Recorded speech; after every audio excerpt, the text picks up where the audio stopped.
मसीह यीशु के जलाली बाबरकत नाम में आप सबकी सलामती हो। खुदावंद के शुक्रगुजार हैं आज के दिन, इस घड़ी और इस मौका के लिए। और हम शुक्रगुजारी करते हैं जितने लोग भी हम इस वक्त खुदा की हज़ूरी में हैं, और इस वक्त जो बहुत सारे लोग मेरे साथ ऑनलाइन शामिल हैं, उन सबको भी मैं खुशामदीद कहता हूँ। हम खुदावंद के कलाम मुक़द्दस में से ज़बूर 107 और उसकी 20 आयत, वो अपना कलाम नाजिल फरमा कर उनको शिफा देता है और उनको उनकी हलाकत से रिहाई बख्शता है। खुदावंद के कलाम के पढ़े और सुने जाने की वसीला से हम बरकत पाएं। आमीन। तशरीफ़ रखिए। आइए चंद लम्हों के लिए अपने सरों को झुकाते हुए खुदावंद का शुक्र अदा करेंगे। ऐ क़ुद्दूस कादिर मुतलक जलाली आसमानी बाप, मैं खुदा तेरी कुदरतों, तेरी रहमतों और तेरी इनायतों के लिए शुक्रगुजार हूँ। इस खुदा जितनी जाने तेरी पाक हजूरी में आ चुकी हैं, उन सब के लिए खुदा मैं शुक्रगुजार हूँ। और ये सब खुदा मेरे साथ ऑनलाइन शामिल हैं, उन तमाम बहन भाइयों के लिए भी खुदावंद मैं तेरा शुक्र अदा करता हूँ। अपने बंदा को खुदावंद तो अपने जलाल के लिए इस्तेमाल कर, यीशु नाम में आमीन। सबके हालेलुया।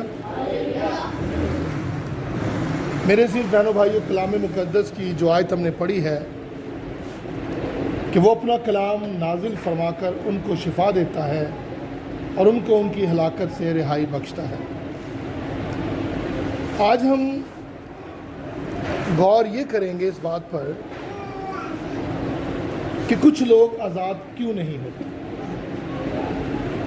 वो तो अपना कलाम नाजिल फरमाता और खुदा का कलाम कभी बेतासिर नहीं लौटता।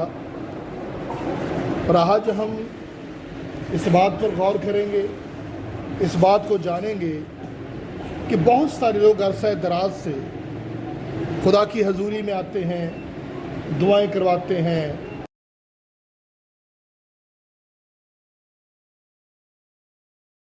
बड़े बड़े खादमों से खुद दुआ करते हैं, और उसके बावजूद उनकी ज़िंदगियों में शिफा का काम नहीं होता। ये बातें हमारे लिए जानना नहायत ज़रूरी है। मेरे अज़ीज़ बहनों भाइयों,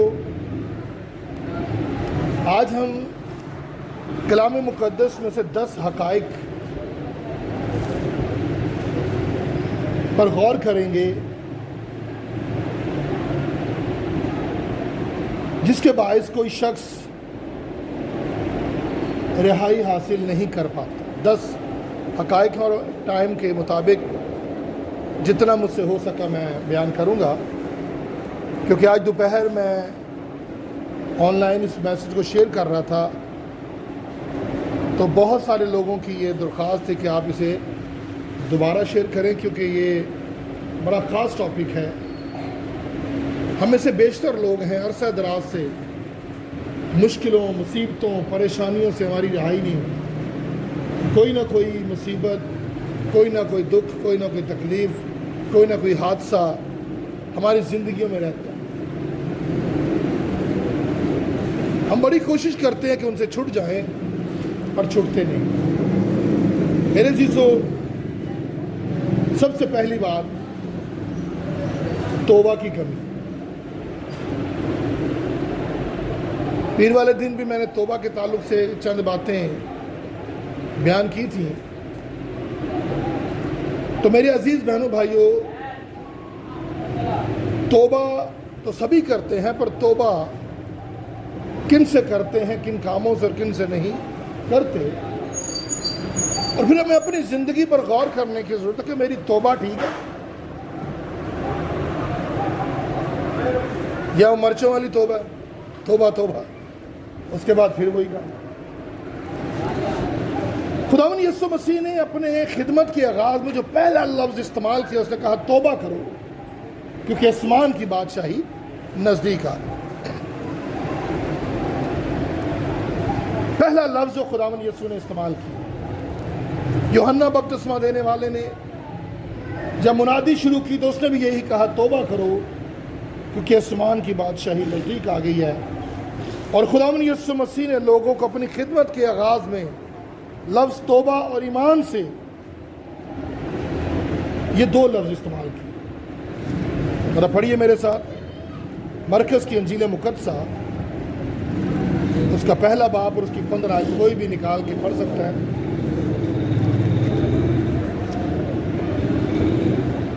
मरकज़ की इंजील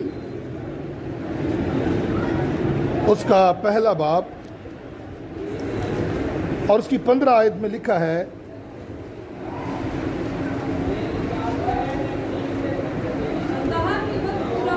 और कहा कि वक्त पूरा हो गया है और खुदा की बादशाही नज़दीक आ गई है, तौबा करो और खुशखबरी पर क्या करो, ईमान लाओ। मेरे अज़ीज़ों, ये पहला लफ्ज़, ये बात जो हम पढ़ते हैं, अगर हम इसकी 14 आयत पढ़े तो यहाँ पर क्या लिखा है, जरा पढ़िएगा इसे। फिर यूहन्ना के पकड़वाए जाने के बाद यीशु ने गलील में आकर खुदा की खुशखबरी की मुनादी की और कहा कि वक्त पूरा हो गया है और खुदा की बादशाही नज़दीक आ गई है, तौबा करो और खुशखबरी पर क्या करो, ईमान लाओ। मेरे अजीज़ बहनों भाइयों, इसे किसी से भी बग़ैर तौबा के ईमान की तवक्को नहीं थी। खुदावंद यीशु मसीह को किसी से कोई ऐसी तवक्को ये नहीं थी कि तौबा के बगैर ईमान ले आए। तौबा के बगैर ईमान की कोई हैसियत नहीं, तौबा के बगैर ईमान की कोई हैसियत नहीं, या तौबा के बगैर ईमान कोई हैसियत रखता ही नहीं। हम ला के ये साडा बड़ा ईमान है, साडा बड़ा ईमान है, तो तौबा की ना हो, बेकार है, कोई अहमियत नहीं, कोई हैसियत नहीं रखता, और ना ही बेहतर नताइज की तवक्को की जा सकती। क्योंकि मेरी बहनों भाइयों, कलाम के तमाम वादे सच्चे ईमान के साथ मुंसलिक। हर गुनहगार ने अपनी फितरत और अमाल के दर्जा जरिए से खुदा से बगावत की। क्या मैंने कहा? हर एक गुनहगार ने अपनी फितरत और अपने अमाल, अपने कामों के जरिए से खुदा से बगावत की, भैड़े काम करके अपनी फितरत, भाई यह तो मेरी आदत है, मैं छड़ नहीं सकता, ये तो मेरी फितरत से, ये काम मैं नहीं छड़ सकता, कहते ना ऐसे लोग। तो मेरे अजीज बहनों भाइयों, हर गुनहगार ने अपनी फितरत और अपने अमाल के जरिया से खुदा से बगावत की। हम इस वक्त खुदा तक नहीं, उसकी बरकतों तक नहीं पहुंच सकते, उसकी बरकतों को उस वक्त तक हासिल नहीं कर सकते, या उसके उन बरकत को हासिल करने के लायक नहीं हो सकते जब तक, मेरी बहनों भाइयों, अपनी बगावत से कतई ताल्लुक न कर और पूरे तौर पर खुदा की तरफ फिर नहीं जाते। सिर्फ चर्च आना और आकर चले जाना ये मसीहत नहीं है। अपनी फितरत को बदलना अमाल के साथ, और फिर तौबा करनी है, और फिर आपके ईमान की कोई हैसियत हो सकती, वगरना बेकार है ये। मेरे अजीज बहनों भाइयों, ये तौबा की अहम फितरत है, यानी खुदा के खिलाफ अपनी बगावत से कतई ताल्लुक होना। अपने आप से पूछें کیا یسوع مسیح کے اختیار کو اپنی زندگی میں تسلیم کر کے ہی میں خداوند کے تابع ہو سکتا ہوں؟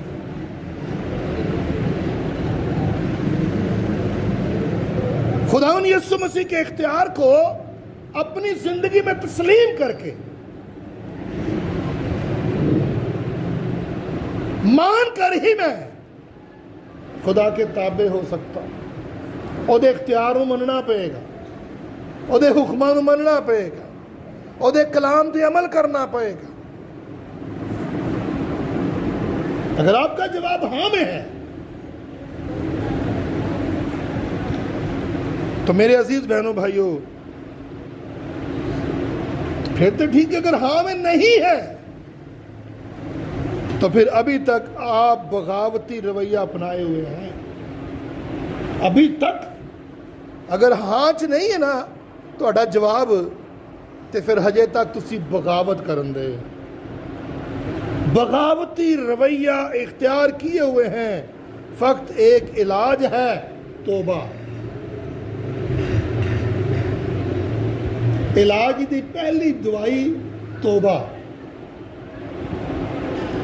ہاسپٹل جاؤ، داخل ہوو تے پہلی دوائی، پہلا ٹیکہ، پہلی گولی توبہ، اس کے بغیر نہیں۔ میری بہنوں بھائیوں، توبہ کے ذریعہ ہم اپنی مرضی کو خدا کے تابع کرتے ہیں۔ اپنی مرضی خداوند اور میری نہیں بلکہ تیری مرضی پوری۔ اور یسوع نے یہ ساری باتیں ہمیں سکھائی ہیں۔ یسوع نے کہا اے باپ، میری نہیں بلکہ تیری مرضی پوری ہو۔ تو توبہ کے ذریعے میری بہنوں بھائیوں ہم اپنی مرضی کو خدا کے تابع کرتے ہیں اور اپنی زندگی میں اس کی خداوندیت کو تسلیم کرتے ہیں۔ یعنی خداوند کا مطلب ہے مالک۔ ہم اسے اپنا مالک تسلیم کر لیتے ہیں تو مالک کے سامنے ہاتھ باندھ کر، جے مالک، جے مالک خدا کے۔ تو جب آپ تسلیم کر لیتے ہیں، خداوندیت کو تسلیم کر لیتے ہیں، ہماری توبہ اس وقت میرے عزیز بہنوں بھائیوں اس صورت میں اور بھی حقیقی ہو جاتی ہے جب ہم یسوع کی تعلیمات کا مطالعہ کرتے ہیں اور اس کے فرما بردار ہوتے جاتے ہیں۔ میں بار بار کہتا ہوں، بائبل پڑھو، بائبل پڑھو، بائبل پڑھو۔ لوگ عام طور پر اس لیے بھی رہائی کے خواہش مند نہیں ہوتے تاکہ وہ ابلیسی ظلم کے ناخوشگوار اثرات سے نکل سکیں، لیکن وہ میری بہنوں بھائیوں یہ وجوہات کافی نہیں ہیں۔ رہائی کے بعد اگر آپ خداوند کی خدمت کے لیے اپنے آپ کو وقف نہیں کرتے یا کرنا چاہتے تو آپ کی رہائی میری بہنوں بھائیوں